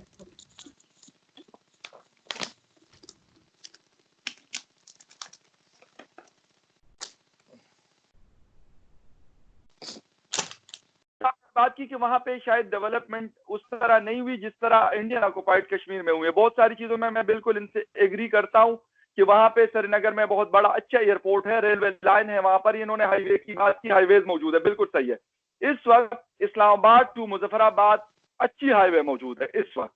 मैं आज की बात कर रहा हूँ, शायद जिस वक्त आप बात कर रहे हैं। अच्छा, मैं आखिरी गया था 12 साल पहले, आज का मुझे नहीं पता। ठीक है, बिल्कुल हो सकता है। अभी 6 महीने पहले गई थी जब मैंने शो बनाया था वहां मुजफ्फराबाद में। बिल्कुल, exactly, you are there I think so, before 6 month. तो उसके बाद मेडिकल कॉलेज की इन्होंने बात की, मेडिकल कॉलेज वहां पर मौजूद है। इसके साथ साथ वहां पे बहुत अच्छी यूनिवर्सिटी है, क्योंकि उनके साथ मैंने 2 प्रोजेक्ट किए साइंस एंड टेक्नोलॉजी के हवाले से। Mirpur university of science and technology, must कहा जाता है उसको, बहुत अच्छी यूनिवर्सिटी है, नफ्ट के मुकाबले की यूनिवर्सिटी वहां पर मौजूद है। इसके अलावा बाग में और मुजफ्फराबाद में जो है मतलब यूनिवर्सिटीज मौजूद है पब्लिक सेक्टर्स की। मैं फिर वही कहता हूं कि शायद उस तरह की डेवलपमेंट नहीं हुई, लेकिन डेवलपमेंट है वहां पर। इन्होंने बात की कि कश्मीरी लोग जो हैं उन्होंने 370 को इसलिए हटाया कि वहां पे वो डेवलपमेंट करना चाहते हैं। अगर इतनी हाईवेज और सारा कुछ बना तो क्या उसके लिए 370 हटाने की फिर जरूरत क्या पेश आई उनको डेमोग्राफी चेंज करनी थी। सर, आप मुझसे बिल्कुल डिसएग्री करें या बिल्कुल एग्री करें, वो आपका अपना एक पॉइंट ऑफ व्यू हो सकता है। जिस तरीके से इसराइल ने मॉडल यूज किया फलस्तीन के अंदर, वही मॉडल सेम मोदी साहब जो है वो कश्मीर के अंदर यूज कर रहे हैं। उनके ऊपर अगर वो बहुत अच्छी एक मतलब अच्छा स्टेप था, तो मैं कहता हूं हिंदुस्तानियों की मैं बात नहीं करता, कश्मीरियों ने क्यों उसको रिजेक्ट किया? कश्मीरियों को क्यों पिछले 8 या 9 महीनों से क्यों लॉकडाउन में रखा गया? अगर वो बहुत अच्छा स्टेप, अगर मेरे इलाके में या आपके, क्योंकि आप कराची से हैं, अगर कोई अच्छा काम हो रहा है, आप उसकी मुखालिफत क्यों करेंगे? आप उसके ऊपर स्ट्राइक या धरना या फिर जो है भूख हड़तालें क्यों करेंगे? आपके मतलब वहां का इंटरनेट और सारी सर्विसेज क्यों सस्पेंड कर दी जाएंगी? ये मसला सबसे बड़ा। फिर आपने कंपैरिजन कर रहे हैं कि उनका दुश्मन चाइना है। दुश्मन हो सकता है वो, मुझे नहीं पता, क्योंकि जंगें उनके बीच में भी हुई हैं और अभी भी मतलब हालात उनके खराब है, लेकिन हमेशा उन्होंने हमें मारने की कोशिश की है। बेशक वो यहाँ खैबर पुख्तनख्वा में फाटा का इलाका हो, बेशक वो बलूचिस्तान हो। आपने कहा कि कलभूषण के अलावा शायद हमारे पास कोई सबूत नहीं है। हो सकता है कि हम उस तरीके से ना कर सक रहे हो जिस तरह हिंदुस्तान करता है डोजियर्स और वो, लेकिन इसके बावजूद भी बहुत सारी चीजें ऐसी हैं कि शायद उसको मेरे ख्याल में डॉक्यूमेंटेड इस तरीके से ना हो, लेकिन वो सपोर्ट होती है उनकी। आपने कहा एक बयान का, आपने मतलब सलाउद्दीन साहब के बयान का आपने कहा कि उनके वो कह रहे थे कि 8 मुजाहिदीन हमारे शहीद हुए। उन्होंने अगर उनको शहीद किया तो उनके वो फ्रीडम फाइटर्स है और उनमें से एक सिंगल का भी ताल्लुक पाकिस्तान से नहीं था। सर, अगर उनका ताल्लुक, अगर मैं कहता हूं ना कि आप तो कहे कि वो पासपोर्ट होल्डर थे या उनके पास आईडी कार्ड थे, अगर 1% भी होता तो शायद इंडिया मैं इतना मतलब उससे मैं एक्सपेक्ट कर सकता हूं कि वो अटैक कर सकता था पाकिस्तान के ऊपर। 2-3 दफा पिछले 1-2 सालों में उन्होंने कोशिश की। जैसे भी गए बालाकोट में उन्होंने स्ट्राइक करने की कोशिश की, नहीं उनके कुछ हाथ लगा, या कुछ और करने की उन्होंने कोशिश की एलओसी के ऊपर। मैं ये नहीं कहता कि वन साइडेड होता कि पाकिस्तान उनका जवाब नहीं दे रहा, पाकिस्तान कोई वायलेशन नहीं करता होगा, पाकिस्तान भी करता है, लेकिन हिंदुस्तान भी करता है। और उनके जो मतलब कोई भी असला अगर वो खरीदता है, कोई सिस्टम वो अमेरिका से रशिया से खरीदते हैं, तो कभी उन्होंने नहीं कहा कि यार राफेल हमने जो लिए तो उसको हम चाइना के खिलाफ इस्तेमाल करेंगे। वो कहते हैं हमने पाकिस्तान के लिए रखे हैं, पाकिस्तान के ऊपर हम इसको इस्तेमाल करेंगे। और होता भी यही है। कितनी जंगें हुई 1962 के बाद, कौन सी ऐसी बड़ी जंग हुई जिनमें उनके जेट फाइटर्स और इस तरह की चीजें इस्तेमाल हुई है? जब भी हुआ है पाकिस्तान ने भी अगर कोई असला खरीदा है तो हिंदुस्तान के खिलाफ इस्तेमाल किया है, ईरान के खिलाफ या अफगानिस्तान के खिलाफ तो हमने नहीं किया। इसी तरह इंडिया ने भी जितना भी कुछ खरीदा तो यकीनन पाकिस्तान के लिए खरीदते और पाकिस्तान के खिलाफ ही इस्तेमाल करते हैं। दूसरी आखिरी बात करूंगा, शॉर्ट करने की कोशिश कर रहा हूं, कि पाकिस्तान उनके मुकाबले में बहुत छोटा मुल्क है। एक तरफ 135 करोड़ की पॉपुलेशन है, एक तरफ 22 करोड़ की पॉपुलेशन है, जीडीपी का बहुत बड़ा डिफरेंस है। वो हमसे एडवांस मुल्क है, उनके पास हमसे बेहतर टेक्नोलॉजी है, उनका जीडीपी हमसे अच्छा है, उनका पर कैपिटा इनकम हमसे अच्छा है, बहुत सारी चीजें उनकी ऐसी हैं। दूसरी बात, उनको दुनिया सपोर्ट करती है। पाकिस्तान को मैं कहता हूं ठीक है, पाकिस्तान के मसाइल भी होंगे, लेकिन इससे बड़े मसाइल इजराइल के साथ भी है, लेकिन इजराइल को किसी ने ये पॉइंट आउट नहीं किया। अमेरिका ने इराक में क्या कुछ किया, मोर देन 1 मिलियन लोगों को उन्होंने मौत के घाट उतारा, लेकिन आज तक किसी ने अमेरिका के साथ तिजारती ताल्लुकात नहीं खत्म किए। एफएटीएफ ने उनके ऊपर ब्लैक लिस्ट और ग्रे लिस्ट क्यों नहीं लगाया? उसकी वजह यह कि उनका सर इन्फ्लुएंस मौजूद है। इस तरह ये जो अपने आप को जो हमारे 5 ममालिक है जिनके पास वीटो पावर है, इंक्लूडिंग चाइना, उनके पास ये पावर सिर्फ इन 5 के पास क्यों है? अगर हम कहते हैं ना कि हम बराबरी की बात करते हैं, हम कहते हैं कि यार हिंदुस्तान, पाकिस्तान, रशिया, अमेरिका, इंसान तो सारी जगहों पे रहते हैं, उनके पास बहुत सारे पैसे होंगे, हमारे पास के पास कम पैसे होंगे।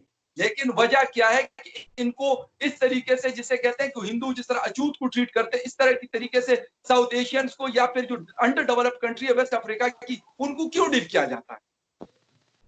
जी आरिफ साहब, प्लीज आपका रिप्लाई फगर को, और उसके बाद फिर मैं क्लोजिंग की तरफ चलूंगी। जी आरिफ साहब। देखें, पहली बात तो ये कि ये एक फीलिंग डेवलप हो रही है कि मैं यहाँ पे हिंदुस्तान का दिफा करने बैठा हूँ और फखर भाई पाकिस्तान का दिफा करने। ऐसा नहीं है, ठीक है, लेकिन नहीं, बिल्कुल आई एग्री कि आपसे हम एक डिस्कशन कर रहे हैं।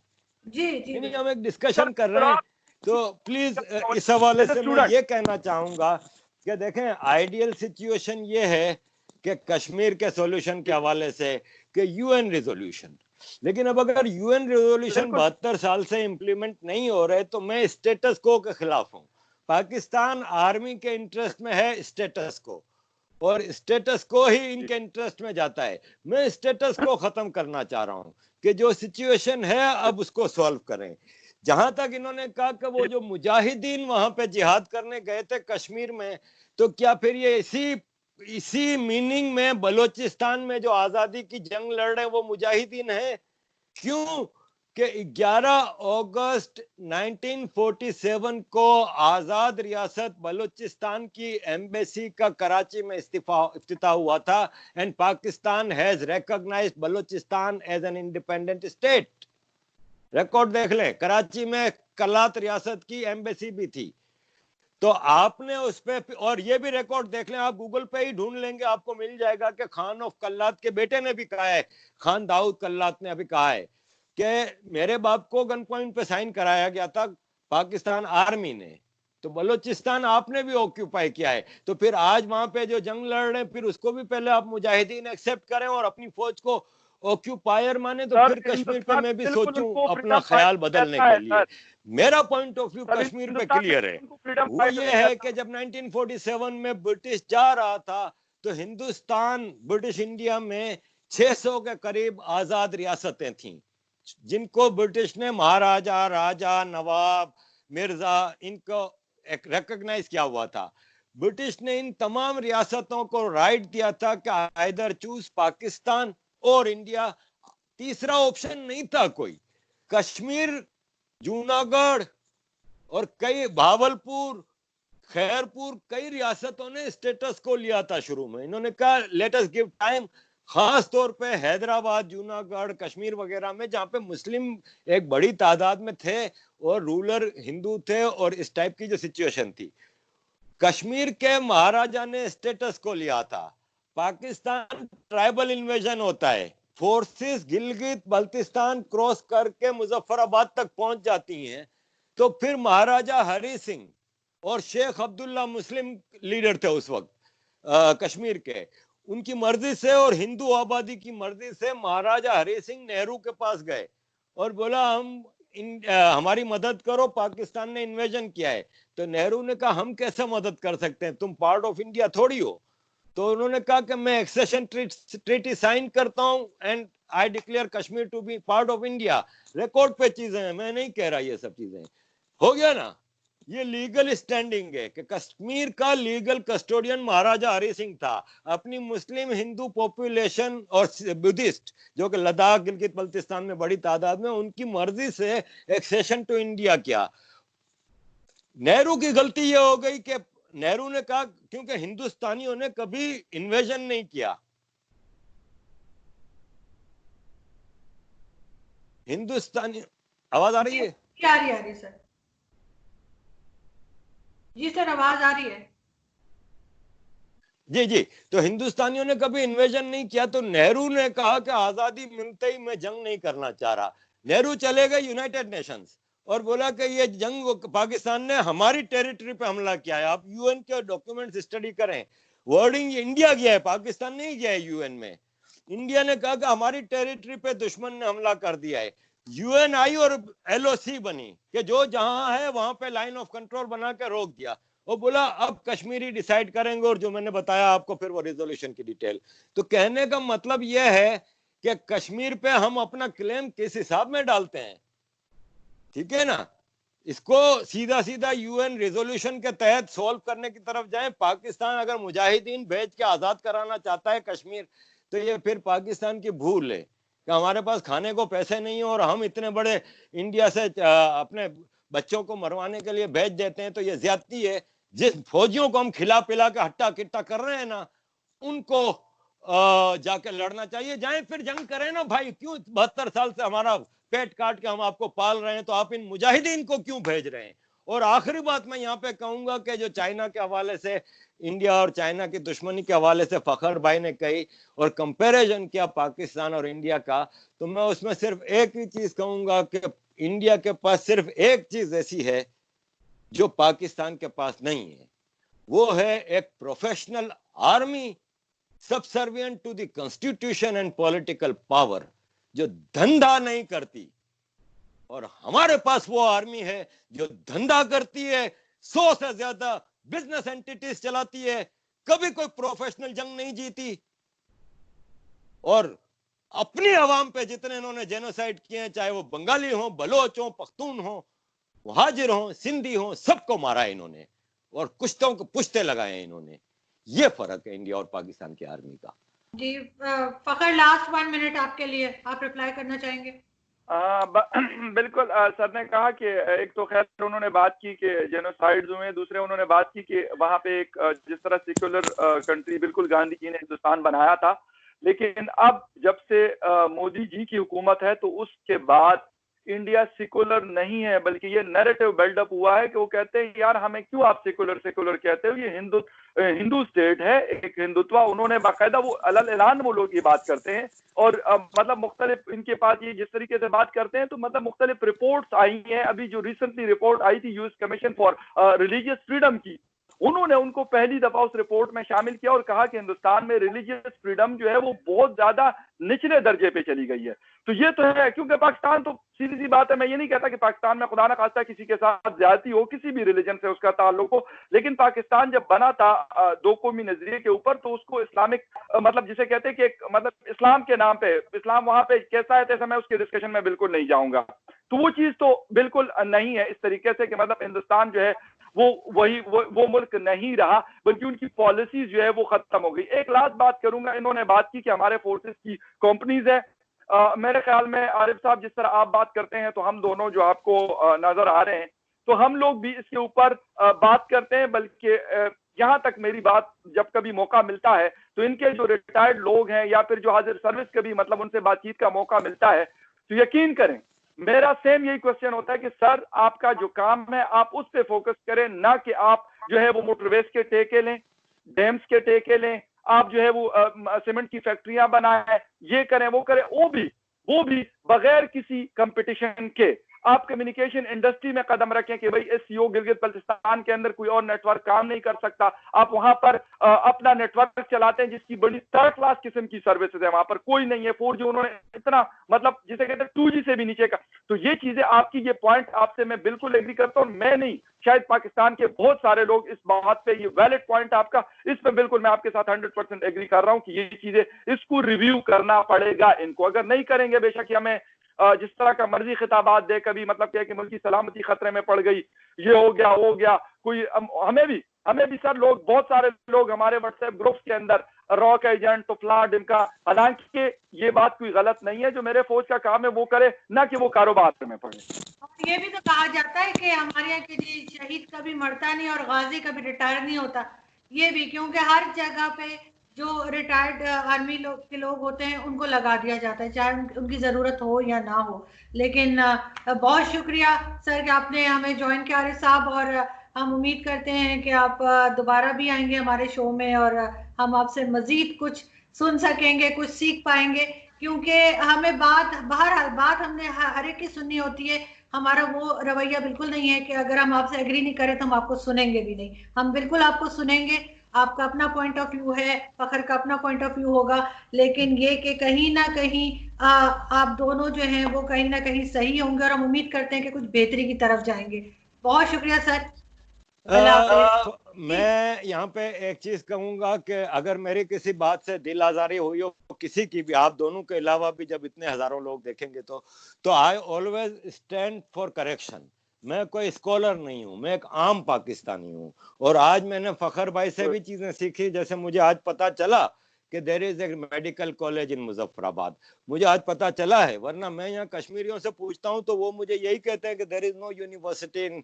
तो अगर आपके पास जब इस टाइप की इंफॉर्मेशन है तो मुझे भेजा भी करें, ताकि मैं फिर इंटरनेशनल लेवल पे खुद भी एम्बेरसमेंट होती है मुझे कि मैं गलत साबित होता हूँ, और मैं अपने मुल्क के बारे में भी कोई गलत इंफॉर्मेशन पास ऑन करता हूँ। तो it was a good show Aarzoo ji.